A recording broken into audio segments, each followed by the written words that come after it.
तथागत बुद्ध ने राजपुरोहित को जवाब दिया और यह कहा कि राजा का जो दिल है यह अपने बेटे के प्रति प्यार से भरा हुआ है, और ऐसा प्यार जो तथागत बुद्ध को पता है कि वो राजा का जो दिल है उसमें तथागत बुद्ध के लिए, सिद्धार्थ के लिए कितना प्यार है, ये तथागत बुद्ध ये भली भांति वो जानते हैं।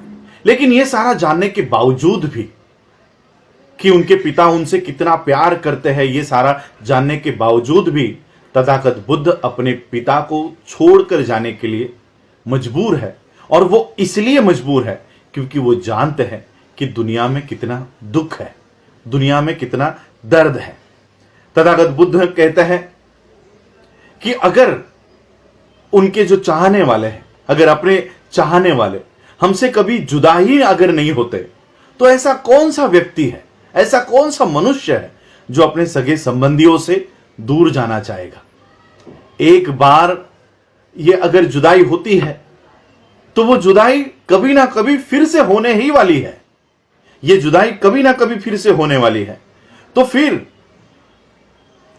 मुझसे इतना प्यार करने के बावजूद मुझे अपने पिता को छोड़कर जाने के लिए मैं मजबूर हूं, क्योंकि ये जुदाई कभी ना कभी हमारे साथ ये होने ही वाली है। तथागत बुद्ध ने राजपुरोहित से कहा कि आपका जो कहना है, आपका जो कहना है कि मेरे वजह से राजा का दिल दुखी है, मेरे वजह से राजा दुख के समंदर में डूबे हुए हैं, तो मैं आपको कहना चाहता हूं कि हमारा जो मिलन है राजा का और हमारा जो फिर से हमारी जो मुलाकात हुई है, ये एक सुनहरे सपने जैसी है, ये एक सुनहरे सपने को हकीकत में लाने जैसी है। इस मिलन में सुखी होने के बजाय, इस मिलन में आनंदित होने के बजाय राजा का मन ये भविष्य में होने वाली जुदाई में, उनके विचारों में लिप्त है।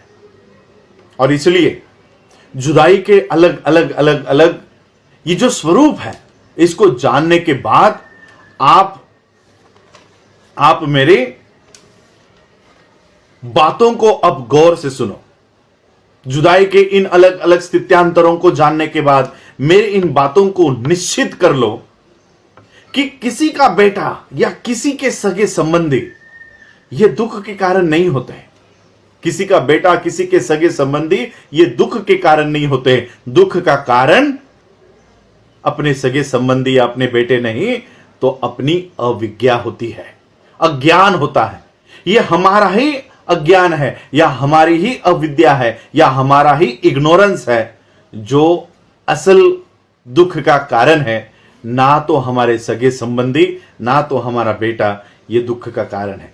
जिस तरह से राह में चलते चलते हमको लोग मिलते हैं और अपनी मंजिल आने के बाद वो अपने अपनी मंजिल पर चले जाते हैं, हमसे बिछड़ जाते हैं, हमसे जुदा हो जाते हैं, उसी तरह से इस जीवन में ये प्राणी मात्राओं के लिए जुदाई ये निश्चित तौर पर होने ही वाली है। अगर ये जुदाई होने ही वाली है तो फिर किसी भी बुद्धिमानी व्यक्ति को इस जुदाई में, इस जुदाई के गम में बैठे रहना कहां तक योग्य है, कहां तक ये इस जुदाई में गम करते रहना कहां तक योग्य है। हम अपने सगे संबंधियों को एक अलग विश्व में छोड़कर यहां पर आए हैं, और यहां से एक अलग विश्व में हम जाएंगे, और वहां से भी किसी और विश्व में हम जाएंगे। इसका मतलब यह होता है कि जैसे हम बचपन में या हमारा जन्म होता है, तो जन्म होने के बाद हम अपने माता पिता के ऊपर निर्भर होते हैं, खाने पीने के लिए हम उनके ऊपर निर्भर होते हैं। फिर उस विश्व से निकलकर हम स्कूलों में जाते हैं, वहां पर हमारे दोस्त होते हैं, टीचर्स होते हैं। फिर उस विश्व से निकलकर हम कॉलेज की दुनिया में जाते हैं, वहां पे अलग दोस्त होते हैं। फिर उस विश्व से निकलकर हम नौकरी करते हैं, वहां के एक अलग विश्व में जाते हैं। तो यहीं पर बुद्ध कह रहे हैं कि हम किसी और विश्व से आए हैं और आज इस विश्व में है, और यहां से, इस विश्व से, इस स्थिति से निकलकर किसी और स्थिति में जाएंगे, और वहां से भी उठकर हम किसी और स्थिति में जाएंगे। और यही मानव जाति का नियम है, और यही मानव जाति की असलियत है, यही मानव जाति का हकीकत है। और जो इन सब से मुक्त हो चुका है, जिनको इन सब का ज्ञान हो चुका है, अब मुझे बताओ, तो क्या वो इस जुदाई को महत्व दे सकता है? क्या वो इस जुदाई को इतना इंपॉर्टेंस देगा? क्या वो इतना इसको अहमियत देगा? और फिर बुद्ध ने कहा कि आपका कहना है कि मैं उचित समय पर वन में जाऊं। बुद्ध ने कहा कि मां के गर्भ से बाहर निकलते ही मौत, मृत्यु, यह हमसे जुड़ जाती है, यह हमारा पीछा करते रहती है। किसी भी समय हमारी मृत्यु हो सकती है, किसी भी समय हमारी मौत हो सकती है। तो आप मुझे बताओ कि वन में जाना, ये मेरा वन में जाना, ये असमय कैसे हो सकता है? मेरे पिता के मन में मेरे लिए प्यार है, इसलिए शायद उनको लगता है कि मेरा ये वन में जाना असमय पर है, ये गलत समय पर हुआ है, जबकि मौत हमको कभी भी आ सकती है, हमको कभी भी ये मौत आ सकती है। सांसारिक वस्तुओं को प्राप्त करने का कोई समय गलत हो सकता है,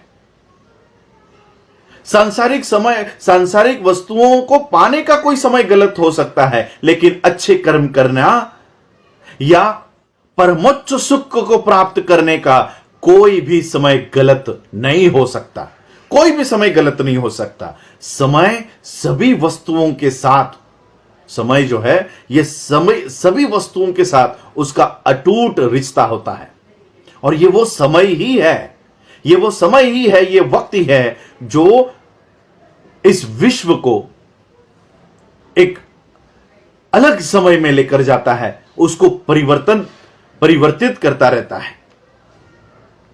आप कहते हो कि राजा आपको सारा साम्राज्य देना चाहते हैं। आपका कहना है कि राजा अपना सारा साम्राज्य मुझे देना चाहता है। यह एक महान विचार है, यह एक बहुत बड़ा विचार है, और यह विचार सिर्फ एक पिता के दिल में ही आ सकता है, यह विचार सिर्फ एक पिता के मन में ही आ सकता है। लेकिन यह साम्राज्य स्वीकार करना, यह राज्य स्वीकार करना मेरे लिए ऐसा है कि मानो किसी बीमार व्यक्ति ने स्वाद की लालच में, स्वाद की वासना में, स्वाद की लालच में ऐसा अन्न ग्रहण करना जो उसके स्वास्थ्य के लिए हानिकारक हो, जो खाना उसको मना कर दिया गया है, सिर्फ स्वाद के लालच में आकर ऐसा खाना ग्रहण करना, ऐसा खाना खाना, यह साम्राज्य स्वीकार करने जैसा है। जिस राज्य अधिकार की आप बात करते हो, जिस राज्य अधिकार में मोह है, माया है, तकलीफ है, थकावट है, और तो और अपनी सेवा के लिए किसी और के हक और अधिकारों का जिसमें हनन होता है, ऐसे राज्य अधिकार को कोई बुद्धिमानी व्यक्ति कैसे स्वीकार कर सकता है? कोई बुद्धिमानी व्यक्ति कैसे स्वीकार कर सकता है? ये सोने के जो महल है, ये जो महल सोने का है, ये मुझे ऐसा लगता है कि मानो इसमें आग लगी है। ये जो पंच पकवान है, स्वादिष्ट स्वादिष्ट खाना है, मिष्टान्न है, मिठाई है, अच्छे अच्छे खाने हैं, ये मुझे ऐसा लगता है जैसे किसी ने इसमें जहर मिला दिया हो। ये जो कमल पुष्पों से लदे हुए जो शैया है, ये मुझे ऐसी प्रतीत होती है मानो इस पे मगरमच्छों ने कब्जा किया है। तो आप मुझे बताओ कि किस तरह से आपने रखा हुआ प्रस्ताव मैं कबूल कर सकता हूं। बुद्ध की ये सारी बातें राजपुरोहित ने सुनी, मंत्री ने सुनी, और बुद्ध की इस बातों के ऊपर मंत्री ने क्या जवाब दिया, यह हम जानते हैं अगले एपिसोड में। आज आप लोगों ने मुझे सुना, उसके लिए आभार, धन्यवाद। जय भीम, जय भारत, जय बुद्ध।